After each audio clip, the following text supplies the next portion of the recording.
Samsungdan yangilikda iti.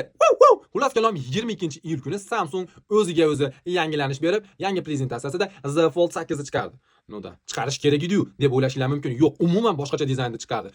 Telefonda dizayni va razmeri juda boshqacha, noodatiy. Nafaqat telefon, balki bu planshet va kitob ham bo'la oladi. Eski an'analariga sodiq qolgan holatda buni eski ko'rinishini yo'qotmaslik maqsadida Z Fold 8 Ultra ni ham chiqardi. Buni ko'rinishi Z Fold 7 dan deyarli farq qilmaydi. Eng katta gap bo'lsa Z Fold 8 ni o'zida. Telefonda ekranini ko'rdinglarmi? Prosta kayf qorasizlar.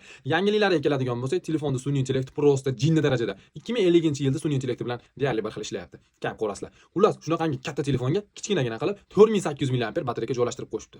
Oho, 4 soatdan uzoqqa yetmaydi. Chunki telefonda rasxod qilishi juda tez va ko'p rasxod qiladi. Batareya bo'lsa atiga 4800 mAh. Lekin telefonda displey prosta kayf. AMOLED 120 Hz, Dynamic AMOLED 120 Hz 2x. Suvdan deyarli himoyasi yo'q. IP48 da sharmandali holat. Endi bo'lsa eng qiziq joyi, ushbu telefonda narxini eshitganinglardan keyin telefoningizda otib yorib, asabiylar buzilib turmasin. O'zingizlarda xotirjam qo'yib olgan bo'lsanglar, men sizlarga ushbu telefonda narxini aytaman. $2950 dan boshlanyapti narxlari.